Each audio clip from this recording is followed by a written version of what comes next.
I'm recording, so everybody is aware that we are recording. Yeah. A lot of people actually saw it. About 400 people watched last week's, Good. so that's pretty cool. Seems to be that people are really interested in what Ted was doing. So, Yeah. Yeah. okay, Well, and also everybody wear your mask when we're here. Don't forget, it's super important. Okay, this is my actual reality. Okay, so let's talk for just a brief second. I'm gonna go, unless anybody has a very specific question, I'm gonna go to the shared screen on the Gospel Blues and we'll talk it through for a second. Then I'll play it and then we'll go through volunteers and we can do questions. And then I'd like to try and take a look. I know unfortunately you won't be here, but we're gonna try and look at Our Love Is Here to Stay because the next 2 weeks we're gonna break it down into probably half and half and go through that tune. But let's take, unless someone has a specific question. Oh, okay, cool. No. Let's go to here and go to here and there. So can everybody see my mouse and the page? Yeah. Yeah. Okay, so you guys see, and I think I'm up in the corner. I don't know. All right, so this is much more straightforward than last week's. Last week's had a lot more harmonic movement in it, but it's also a blues in G. Instead of it being 4 chords every bar to, every bar 4 chords, Ted's indicating where a chord may have 2 beats. Okay. And then this is an exercise in essentially inversions of triads with the seventh, not necessarily always a triad, but 3-note voicings. So let's just call it 3-note voicings. Obviously, there are some examples where he has 4-note voicings in here, but there's a lot of 3-note voicings and voice leading going on. I'll be honest, I don't know why Ted has this as gospel influenced blues. There's a lot of movement in the bass that's not root oriented. Like a lot of movements where the tonic is in the bass or in the third. Here you're in the bass, coming down from the fifth to the root to the third, back to the root. That's the 5 of 2 here. So I'll break this down really quickly, but the way I tend to play this, since Ted says gospel, is I'll tend to play this in 12/8 to try and get some sort of a church vibe or a gospel kind of vibe going. Does that make sense to everybody? Or did I lose everyone? You're good. Okay. Yeah. I can't see you guys. Sorry, I was bobbing my head. Yes. Okay. Sorry. Yeah, I can't. I can't speak For for some them. reason, I can't see you guys. I don't know why. You disappear when I go to the share screen thing. So, okay. So 1 chord with the 1/7 chord with the fifth in the bass to an inversion of the 4 chord back to the 1 chord. Then this is the C7. I would call this F minor, which is the 2 of the 4 chord. One thing I want to mention, just since there's little guidelines that Ted will use, any dominant 7th chord can be preceded or moved through with the related 2 minor chord, which would be up a fifth, up a fourth, up a fourth, up a fifth, up a fifth. God, my brain. So that's actually G minor. Sorry. So C7, G minor, C7, back to G, back to E. This is G7 with the F in the bass, back to E, G, C7, G7 with the B in the bass, the root, the 7th, and the, what is that, 5th, root 7th. Then this is a straight C7, G minor, C7. And then this is a normal thing that can happen in a blues here. So, in a blues, you always have the option, well, not always, but in general, if you're playing a blues, when you're coming to the 4 chord, I don't know if you guys can see. Can you guys see my guitar? Yep. Okay. Yeah. So when you get to the 4 chord,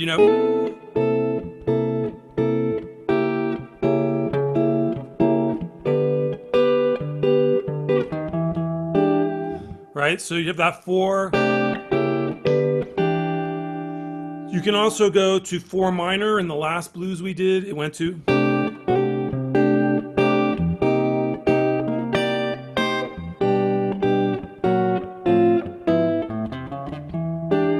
Right? So 4 minor. A really good example of those 2 choices is in the song "All of Me." At the end of or coming back out of the second ending, it's a 4.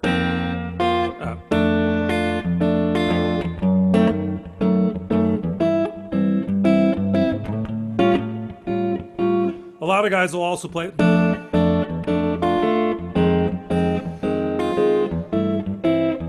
Okay, so it just depends on the composition, but in blues, that choice of or is there. In this particular case, Ted's choosing to go to that sharp 4 diminished, which is also 1. Then back to 1. And these are all extensions of 1. 4. Now, let's talk about the elephant in the room. I'm almost certain that there was some challenges with this voicing. Perhaps I'm wrong. Everybody okay with this chord? Yeah, it was okay. But if I should do it like lower down on the neck, it would be impossible. I was at my limit there with that one. Yeah, it's a stretch. There's a way to get comfortable with that, and there's a way to sort of. I use this. I think of this voicing like this. I'll bar the 5th fret. See, and that makes it a little bit more comfortable for me because I can grab it a little bit more easily. You can think of it in different terms too. You can just think of it as right? That's the same voicing, just up an octave. A little bit more comfortable. So you could probably get that here. Right? So B, G, and F. Can you guys see that? Again, I can't see anyone's face. Yep. Yeah, I can see it. So one of the things is, yeah, this is a challenging voicing, but it's not really that challenging if you put it here. Right? It's the exact same voicing. Just Ted for ergonomic purposes and for the movements that are about to happen. So he's like, you know,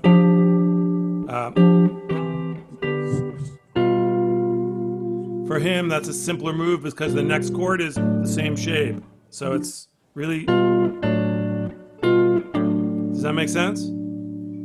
Yep. Yeah. And then this is the same voicing, just in an open position, right? It's the exact same voicing. That D7 right there with the F sharp in the bass. And then C. This one gets a little weird for me. I hear this as F.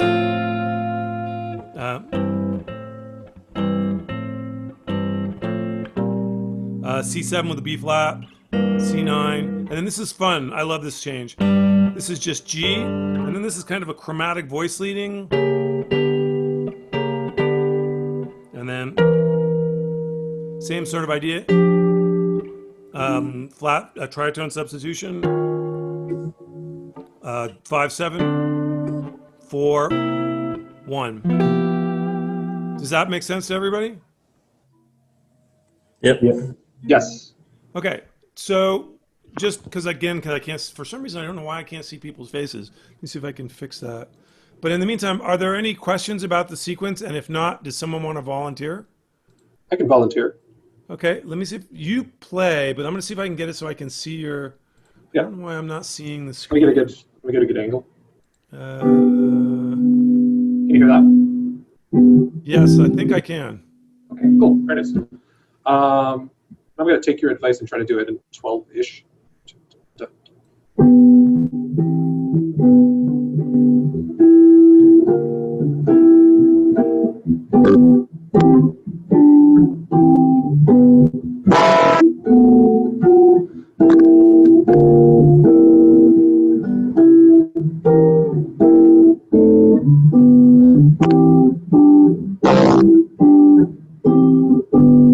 And actually, and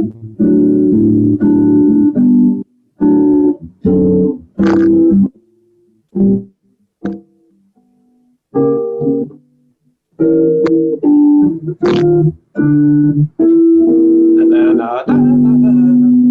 and actually the, just to make up for myself, I actually read that chord wrong, and I was doing it originally the spicy one. Ah, down a whole okay. step, right? So I did the same voicing, just down a whole step, but I read that chord voicing wrong. Which Okay. actually, both of them kind of work, which was weird. So Yeah. So one of the things we talked about last week, and I'll go through it again, is with Ted is try and hold the chords as long as possible so that there's mhm, a connectivity between the voices. mhm. So if you're here,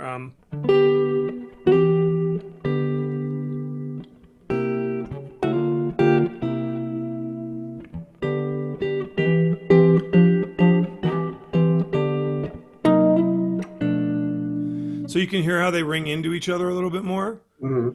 It'll help with the transition of the chords. Most of the logic of how Ted's moving is for ergonomics of his finger position. And Mhm. then also the melody, trying to bring out, that melody and against the bass line.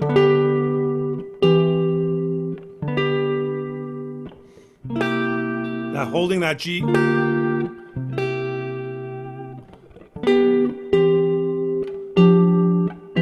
He's just really hammering on that G to I get to see. this F, this E. And I tend to sometimes do this. I'll just do a quick bend to that F.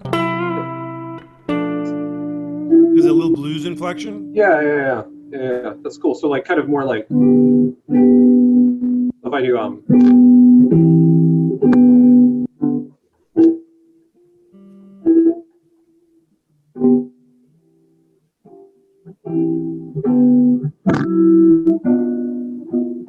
whatever, kind of going from there. So just a little bit longer on each of those notes, as opposed to trying to lift up in between it. Versus Yeah, that. Yeah, it's like the absolutely. more extreme version. Okay. Yeah. Yeah. So I guess from my point of view. So how many people in the room are blues guys and versus jazz? Just show of hands. Blues guys. Okay, Yeah. I'm a blues guy. Blues. I'm a blues guy. So for me, Uh like oh. my focus is like where's the groove always Mhm. continuity of time.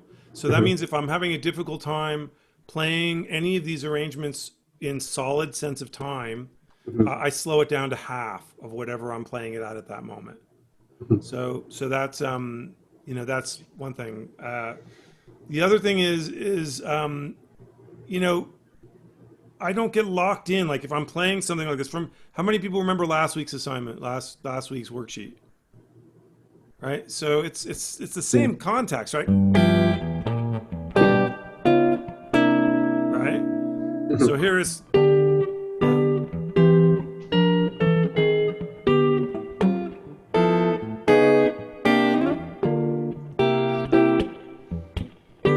um,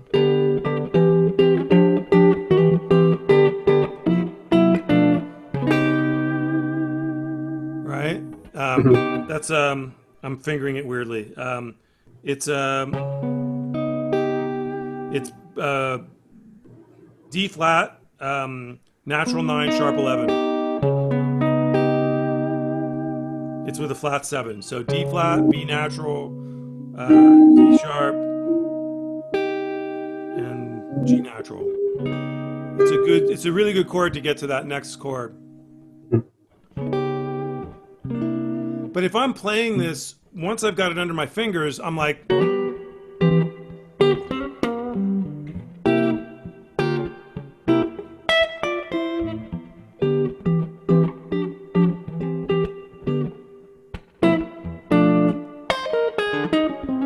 now I lost time there, but Yeah. but I'm working towards the idea of accompanying myself because Ted was a solo guitarist. I'm not, but if I'm playing,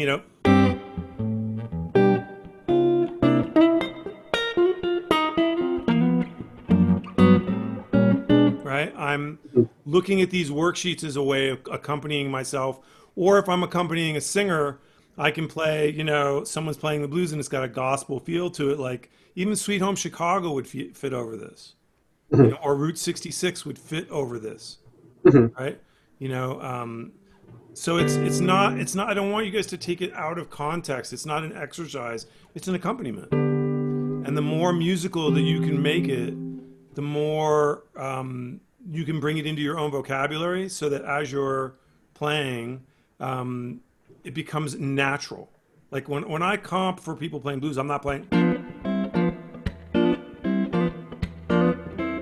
Sometimes, but more often I'm.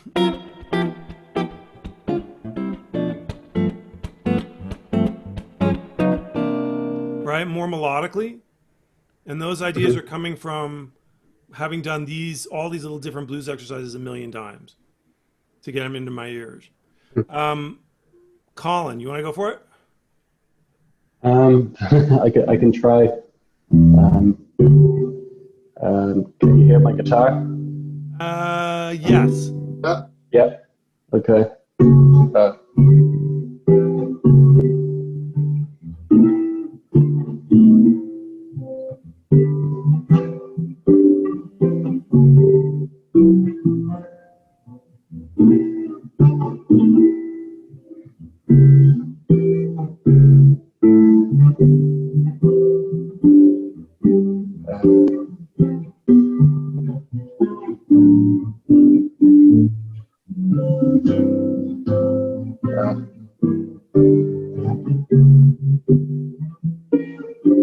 That's awesome.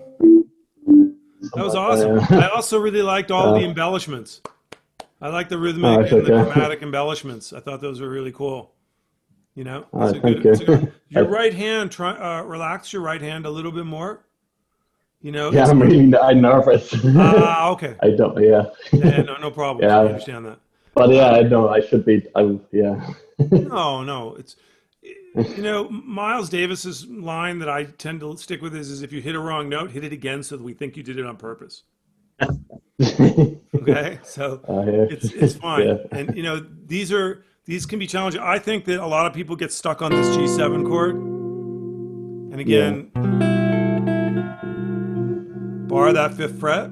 And can we try that? Barring the fifth fret with the first finger. Brian, I can't see you very well. You're backlit, so I'm just going to assume you're good. Yeah, yeah. And Liam, same with you. You're backlit, Yeah. so I don't see you. Yep.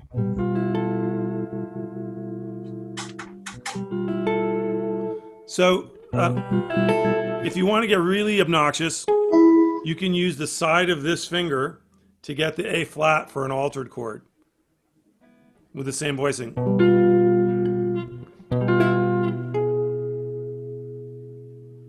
It's the George Van Epps So fifth finger. how are It's you not actually? something I recommend unless you're very comfortable. If you want to just do it the easy way, don't worry about the E and just worry about that A flat.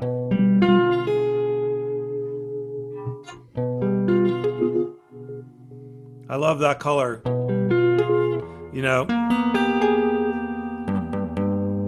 So that voicing. So you're going to ask yourselves, how do I get to these voicings, right? Every time I find a voicing in one of these progressions that's either challenging or that I like, I will, first of all, I'll find it all around the neck in different ways of playing it. So, I go with that. So I go with, because I'll just look at the notes. I won't just get stuck with the shape, okay? So we'll look at the notes. So why don't you guys, up an octave, play the same voicing. So find a B, up an octave, and then find a G, and then find an F, up an octave.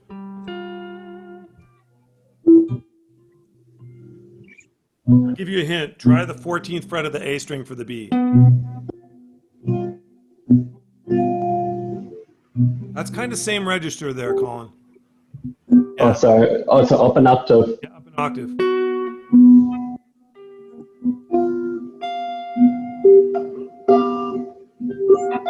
There's a hint. I already gave it to you down in the low register.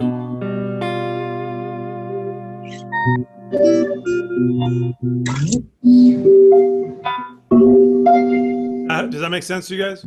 Yep. Yeah.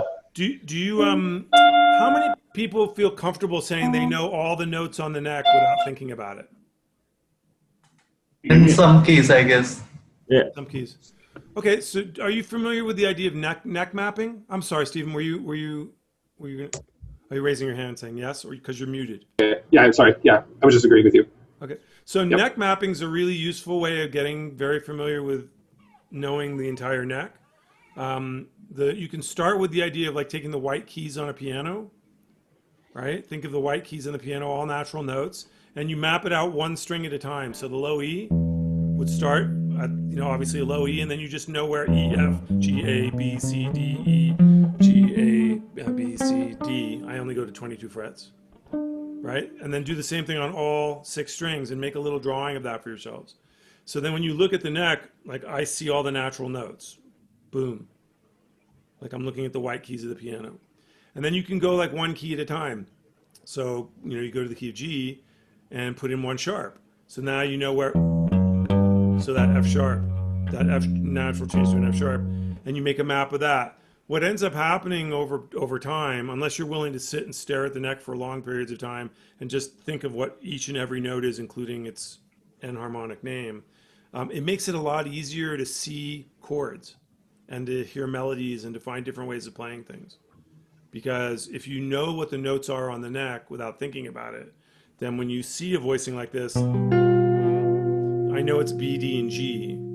And we haven't really talked about register, but a lot of this particular exercise is in a low register for a reason. It has a specific sonority. Ted played very heavy strings, and he also dropped down in tuning quite a bit.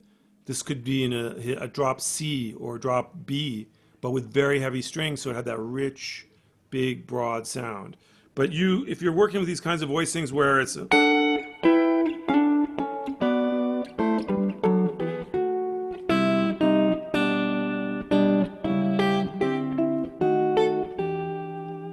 the register is higher, it has a very different effect. You can feel that over, that low D really rings out, right? I don't know, maybe it doesn't over the internet, over the interwebs. But that, for me, that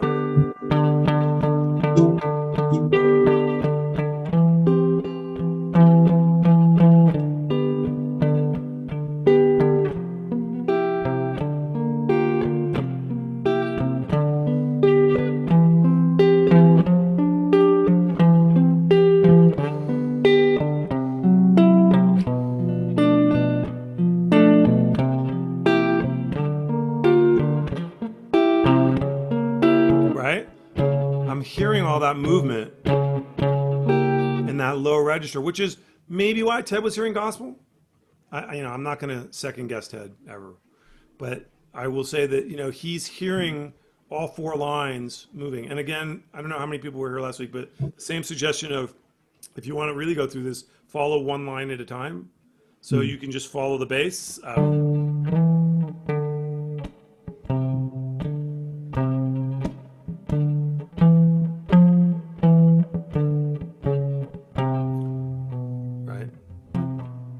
See, I got Colin's chromatic approach, right? And by the way, all of these, because Colin pointed it out actually quite musically, let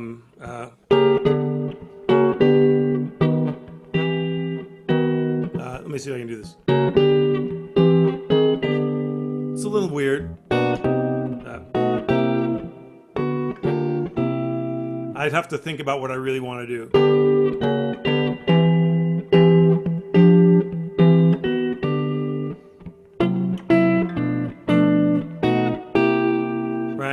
You have to listen and find what really works, but a chromatic approach from above or below, totally viable.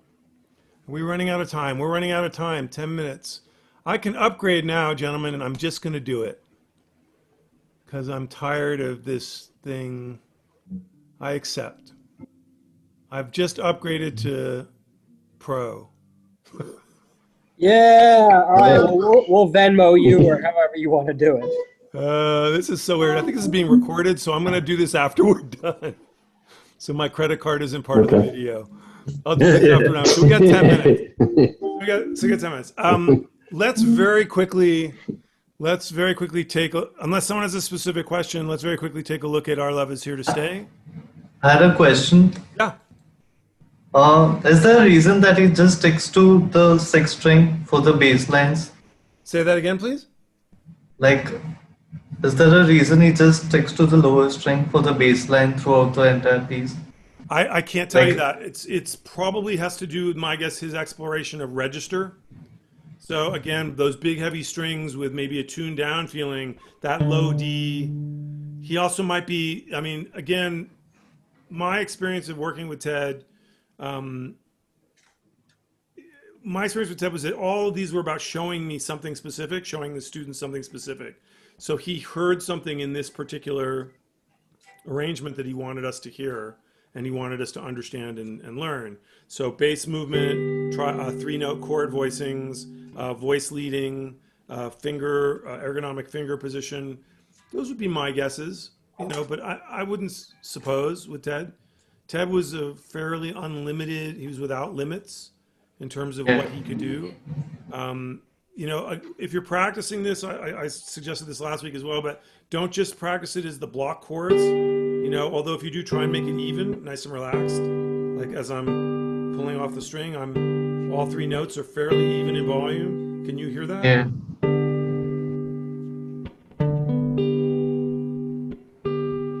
Should be fairly even. But I'd also arpeggiate it.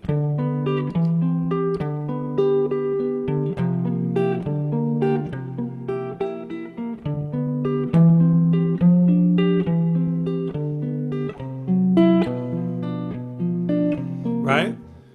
So you're getting more. Just feel like more voices are playing together, Yeah, that's more natural. exactly. And there's no limit. You know, you could make this really funky. You could make it to.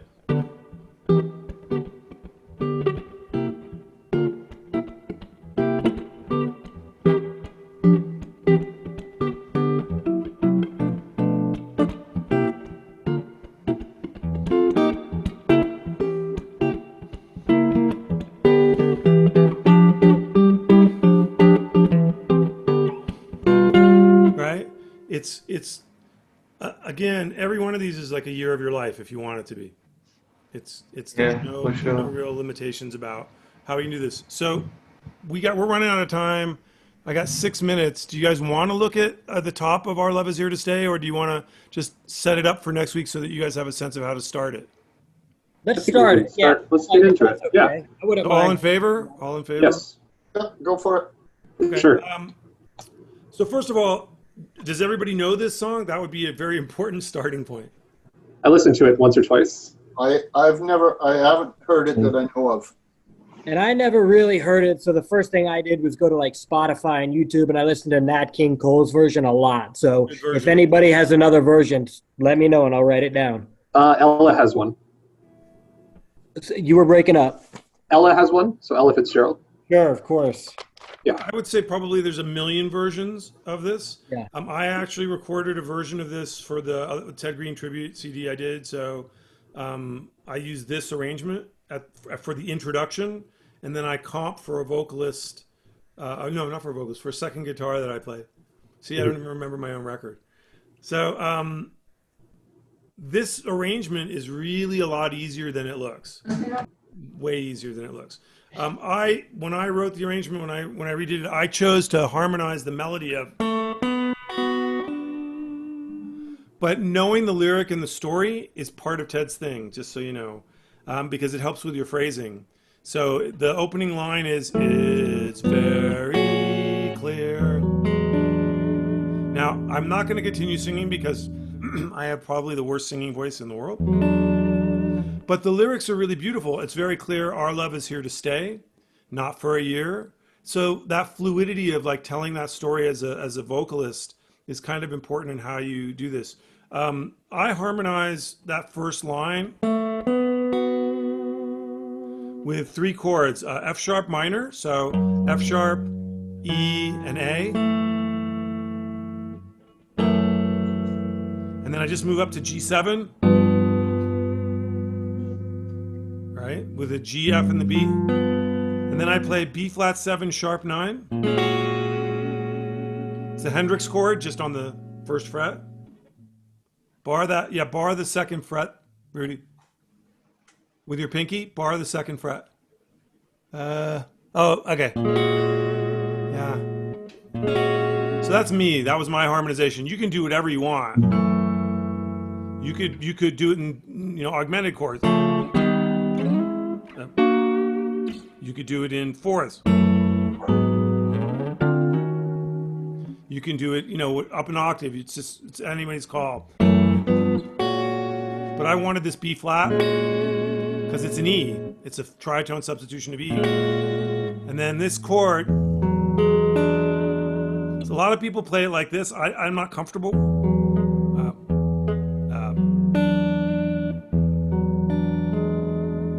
With 1, 3, and 4. I like it like this because of where I'm going. Okay? And then it's a simple melody. It's a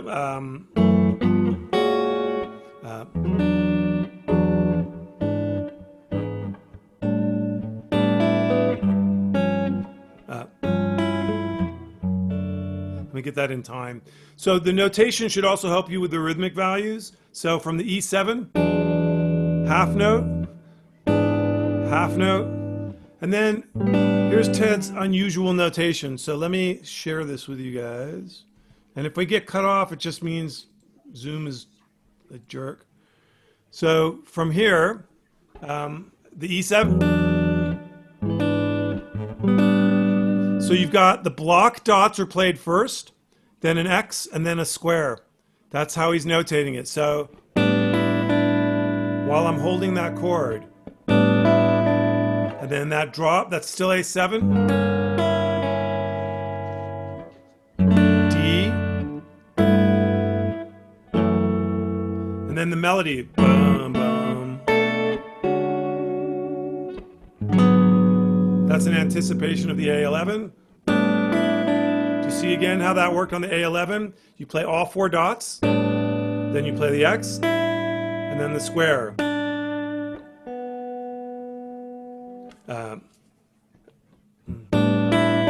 I don't like this voicing. It's very uncomfortable. So I just do this because it's the C sharp is in the bass. But you can do either one. And then here, then this gets a little tricky. So you play the bass note first and then the chords. So you're going to play.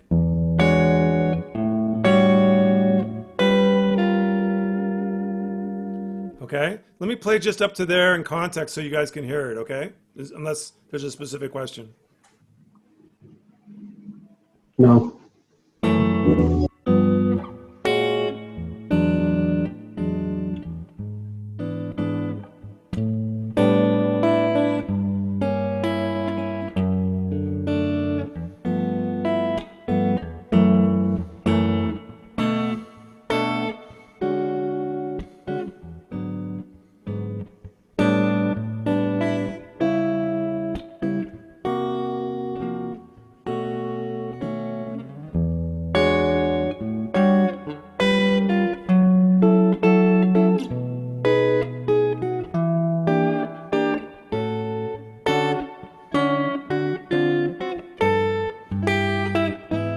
I'm out of tune, it's bugging me.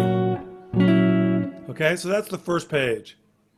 And this will be in the recording, so you guys will have it when I post it on the Ted Greene page. So, did that not share, or did you guys didn't see any of that, did you? Because it didn't share. Okay, so you saw me playing it, but you guys have. Yeah, exactly. Yeah, we saw you playing it. Okay, so, but see, I'm very relaxed, right? Is there any, like, does it not, what's the biggest challenge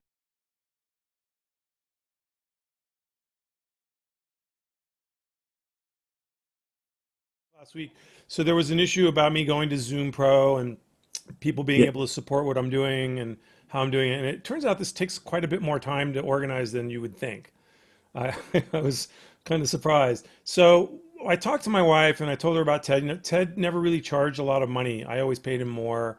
I'm not really doing this to make money, but I have been selling my Ted Greene CDs to support charities. So my wife made the suggestion from her yoga class, which is we're going to do this by suggested donation.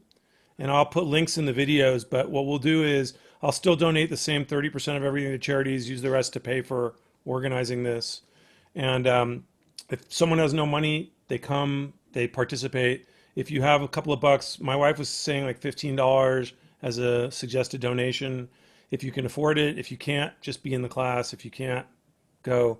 But I'm just starting to take on a lot more hours, and if I go to Zoom Pro, that costs money. So kind of get that one out of the way. Okay, guys? That's fair. Okay, so that'll be in the Yeah. links to the videos. But again, I don't want to do this to make money. I just don't want to be losing money or spending money to facilitate it. If that's okay with you guys. Of course. More than fair, I think. Yeah.